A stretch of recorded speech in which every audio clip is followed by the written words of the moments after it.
Hey everybody, Eric here with another video. This time we'll be looking at something really cool. I've just recently acquired this.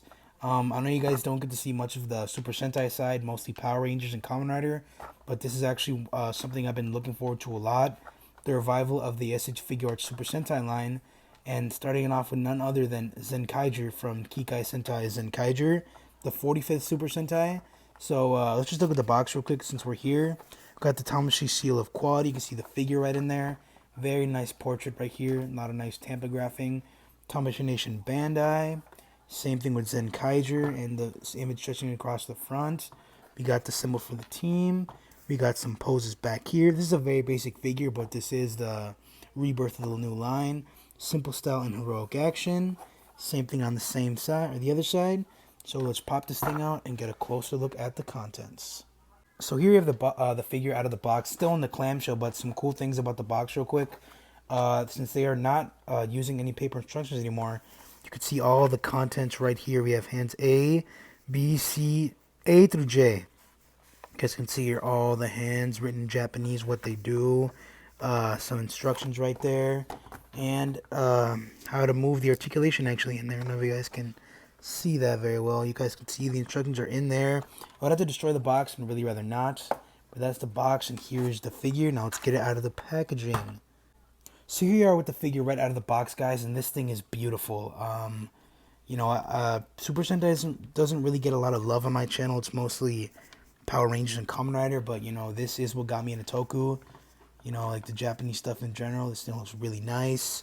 Real quick before I get too much in the details, his armor is heavily based off the first Sentai team Go Ranger. You guys can see here, the helmet looks just like it does in the TV show.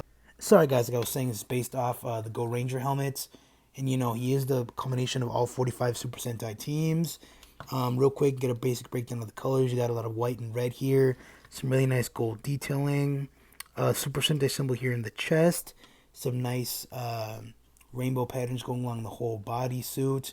We have golden bands around the biceps and the forearms and wrists. Really nice sculpting here, by the way. You guys can see some shit. Sorry, guys. Some armor plating here. Sorry, the flash on the camera is a little bit bad.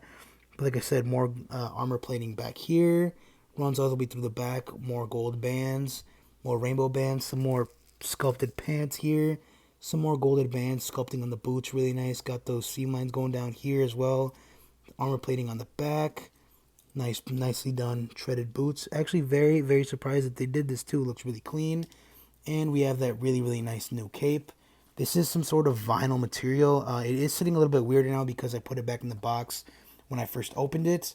But, when I first got it, it said really nice. It looks really good for the figure.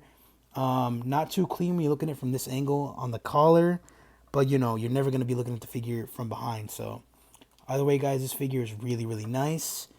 Now that we got a little bit better look at his details, why don't we take a look at the accessories? So this figure comes with various hands, and I will show them one by one in clips. This is the first hand, the fist, you guys can see here. It's basically everything that you see on the Lightning Collection. So here's the first set of hands. Now let's show the second.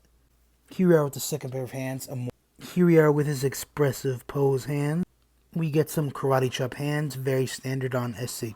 Lastly, we get the typical gun holding hands, which I will show his accessory right now. Something along the lines of this to get the gear moving, and it's for the finisher. But yeah, this figure, the accessory looks really nice to scale. It's painted very well. So those are the accessories. Now let's get on to the articulation. So here we are back with the figure in for the articulation portion. Very nicely done. There's some brand new mechanics to this figure, which I really love, using a lot of the new SH Figuarts technology. Starting with the head can go left and right, hindered obviously by this enormous collar right here. Head does go up just a little bit, not too much. Can go down quite a bit, side to side. The neck does help it go down just a little bit more than it usually would. Not too much back though, like I said. The arms can do a full 360. The shoulder pads are independent of themselves.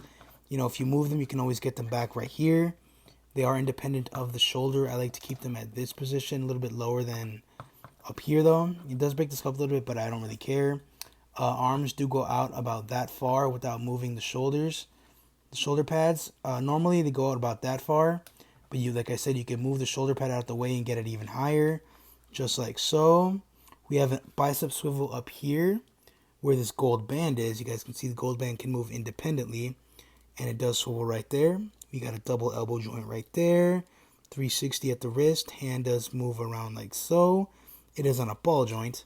The chest can go back about that far, forward, side to side. Not really much rotation. The legs are a really new advanced style, which I really dig. They do go forward and back, normally forward that much, back not so much, out about that far normally.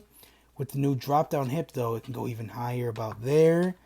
You get back quite a bit. Both of them out, goes full on splits. You get the upper thigh just a little bit. I don't really like to turn it all the way just because of the sculpt. You get double knees. The foot does do a full 360. Can go up about that high. Down, you get a really, really clean ankle pivot and a really nice toe joint. So that was the figure. Now let's get into some accessories before we go into our final thoughts. Next to a standard 7-inch McFarlane figure, he is completely dwarfed. There he is next to Hulkbuster Iron Man. Tiny compared to it. Lastly, here he is with the original White Ranger from the Lightning Collection and another anniversary series with the transformation gimmick, Kamen Rider Decade. And this is where I was really, really let down a little bit. I was really hoping to put them in a display with, my Kamen Rider and Power Rangers, but clearly still too small, which really sucks. I really do love how Bandai has been making these Kamen Rider model kits in the Power Ranger scale. And it just really sucks to see Bandai still making them tiny, but it is what it is. Let's get into some final thoughts. Here we are with my final thoughts, and honestly, this is a very nice figure. Blew my expectations out of the water for an SH Figuarts Sentai figure. Looks really clean. I just hate the lack of accessories. That's all this figure could benefit from. The price was enormous. I paid almost $80 for this, local at like a store, over here around me. If this is the first release, then, it can only go up from here. We did the biggest anniversary season with Zenkaiger, and, I'm happy to see what else they can bring to the table. Anyway, guys, that was a review. Please rate, comment, subscribe. Let me know what you guys think. Yeah, take it easy, guys. Peace.